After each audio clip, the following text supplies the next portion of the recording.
স্বাগত দীপ্ত সংবাদের সাথে আছি আমি তানভীর খন্দকার।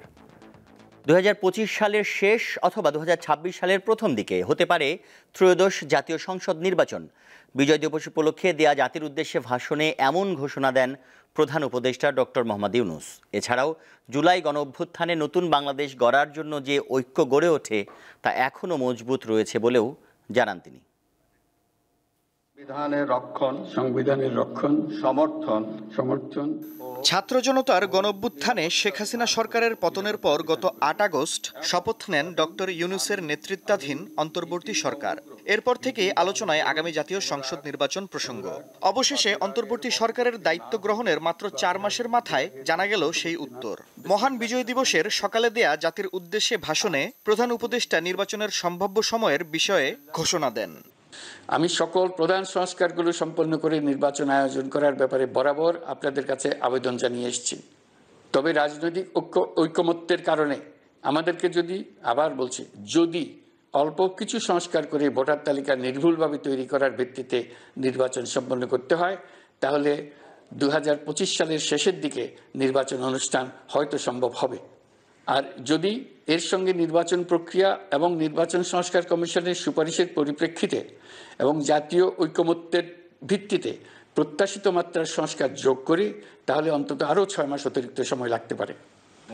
মোটা দাগে বলা যায় 2025 সালের শেষ দিক থেকে 2026 সালের প্রথমার্ধের মধ্যে নির্বাচনের সময় নির্ধারণ করা যায়। প্রধান উপদেষ্টা আশা প্রকাশ করেন আগামী নির্বাচনে তরুণ ভোটাররা শতভাগের কাছাকাছি সংখ্যায় ভোটদান নিশ্চিত করবে। গত 15 বছরে যারা ভোটার হওয়ার যোগ্য হয়েছে তাদের সবার নাম ভোটার তালিকায় তোলা নিশ্চিত করতে হবে। এটা একটা বড় কাজ। ছাত্র জনতার অভ্যুত্থানের পর এখানে গলদ রাখার কোনো সুযোগ নেই। দীর্ঘদিন পর এবার বহু তরুণ তরুণী জীবনে প্রথমবারের মতো ভোট দেবে। অতীতে তাদেরকে সে অধিকার এবং আনন্দ থেকে বঞ্চিত করা হয়েছে। তাই এবারের নির্বাচনে তাদের ভোটদান একটি স্মরণীয় ঘটনা হয়ে থাকবে। ডক্টর ইউনূস জানান, পৃথিবীর ঘৃণ্যতম স্বৈরাচারী শাসক পালিয়ে যেতে বাধ্য হয় ছাত্র জনতার সম্মিলিত অভ্যুত্থানে। তবে পতিতদের ষড়যন্ত্র এখনো থেমে নেই। যখন পরাজিত শক্তি নড়ে চড়ে ওঠার চেষ্টা করছিল, সকল রাজনৈতিক দলের এবং সকল ধর্মের শীর্ষ ব্যক্তিদের এবং ছাত্রদের সমাবেশের মাধ্যমে এক কণ্ঠে সজোরে ঘোষণা দিয়েছিল, আমরা যে নিরেট অক্ষের মাধ্যমে অভ্যুত্থান করেছি সে ঐক্য আরও জোরদার হয়েছে। 4 মাসের ব্যবধানে আমাদের ঐক্য কোথাও শিথিল হয়নি। নতুন বাংলাদেশ গড়ার সংকল্পে আমরা অটুট আছি। বহির্বিশ্বে চাতুর্যপূর্ণ প্রচারণা দিয়ে যারা আমাদের মধ্যে দূরত্ব সৃষ্টির চেষ্টা করছে, তারা দূরত্ব সৃষ্টি তো করতে পারেইনি, বরং সারা জাতিকে সগৌরবে উচ্চকণ্ঠে তার ঐক্যকে পৃথিবীর সামনে তুলে ধরতে উজ্জীবিত করেছে। প্রধান উপদেষ্টা তার ভাষণে শ্রদ্ধাভরে মহান মুক্তিযুদ্ধে বীর শহীদদের স্মরণ করেন। প্রতিদিন দেশের ভেতরে এবং বাইরে থেকে জনতার অভ্যুত্থানকে ব্যর্থ করার জন্য বিপুল অর্থ ব্যয়ে নানা ভঙ্গিতে তাদের চেষ্টা চালিয়ে যাচ্ছে। আফরিদ হাসান, দীপ্ত বার্তা কক্ষ। মহান বিজয় দিবস আজ বাঙালি জাতির হাজার বছরের শৌর্য বীর্য এবং বীরত্বের এক অবিস্মরণীয় দিন। 1971 সালের 16 ডিসেম্বর বীরের জাতি হিসেবে আত্মপ্রকাশ সহ পৃথিবীর মানচিত্রে বাংলাদেশ নামে একটি স্বাধীন ভূখণ্ডের নাম জানান দেওয়ার দিন।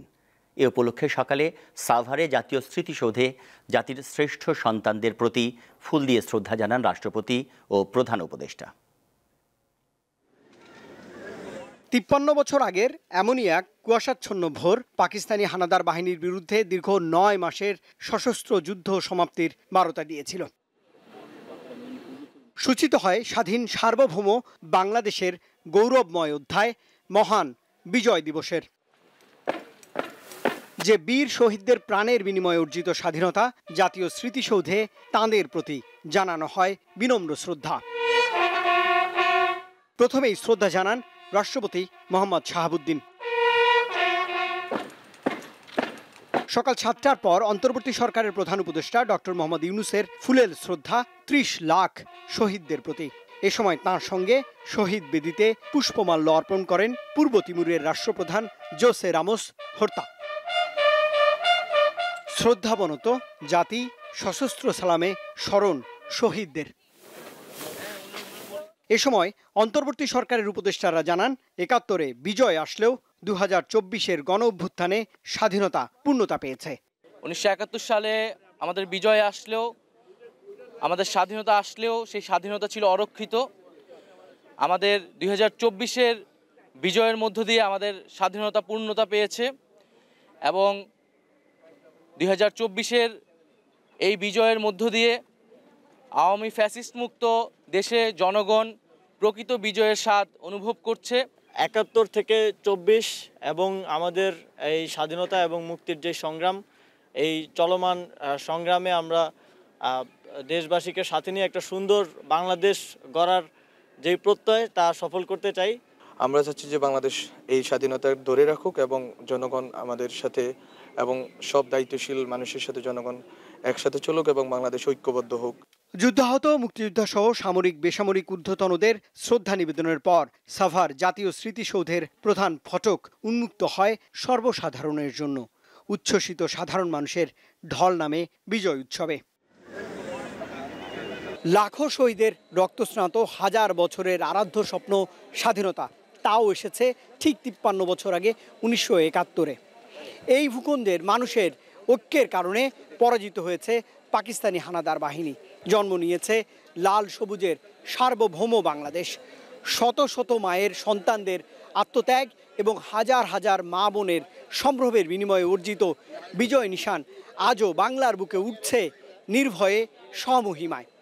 রুবায়েত হাসান, দীপ্ত সংবাদ, জাতীয় স্মৃতিসৌধ, সাভার, ঢাকা। মহান বিজয় দিবস উপলক্ষে রাজারবাগ পুলিশ লাইন্স স্মৃতিসৌধে মুক্তিযুদ্ধের বীর শহীদদের প্রতি শ্রদ্ধা জানিয়েছেন স্বরাষ্ট্র উপদেষ্টা জাহাঙ্গীর আলম চৌধুরী ও পুলিশের মহাপরিদর্শক বাহারুল আলম। সকালে স্মৃতিসৌধে পুষ্পস্তবক অর্পণ করে শ্রদ্ধা জানান তারা। এদিন পুলিশ লাইন্স স্মৃতিসৌধে প্রথমে পুষ্পস্তবক অর্পণ করেন স্বরাষ্ট্র উপদেষ্টা ও প্রধান উপদেষ্টার বিশেষ সহকারী খোদা বক্স চৌধুরী। এরপর বাহিনীর পক্ষ থেকে পুলিশ মহাপরিদর্শক বাহারুল আলম শ্রদ্ধা জানান। এরপর একে একে পুলিশ সার্ভিস অ্যাসোসিয়েশন সহ পুলিশের বিভিন্ন সংগঠন ও ইউনিটের পক্ষ থেকে মহান মুক্তিযুদ্ধের বীর শহীদদের শ্রদ্ধা জানানো হয়।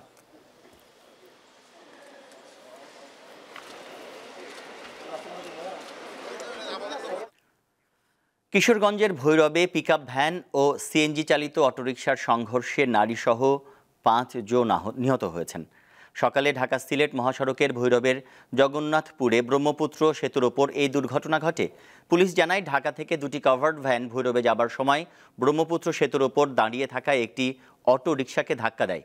এ সময় অটোরিকশাতে থাকা 3 নারীসহ 4 যাত্রী ও চালক ঘটনাস্থলেই নিহত হন।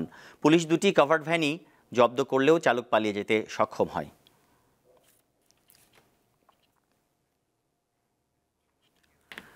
কিংবদন্তি তবলাবাদক ওস্তাদ জাকির হোসেন মারা গেছেন। স্থানীয় সময় সোমবার যুক্তরাষ্ট্রের একটি হাসপাতালে 73 বছর বয়সে শেষ নিঃশ্বাস ত্যাগ করেন তিনি।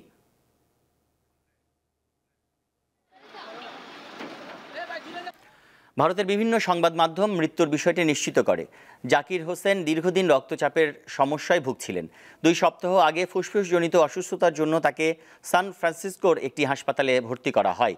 এর আগে রোববার রাতে জাকির হোসেনের মৃত্যুর খবর ভারতীয় গণমাধ্যমে ছড়িয়ে পড়লে তার পরিবারের সদস্য জানান, তিনি গুরুতর অবস্থায় আইসিইউতে আছেন, মারা যাননি। দীর্ঘ শিল্পী জীবনে পদ্মশ্রী, পদ্মভূষণ, গ্র্যামি সহ বহু পুরস্কার ও সম্মাননায় ভূষিত হয়েছেন বহুমুখী প্রতিভার অধিকারী জাকির হোসেন।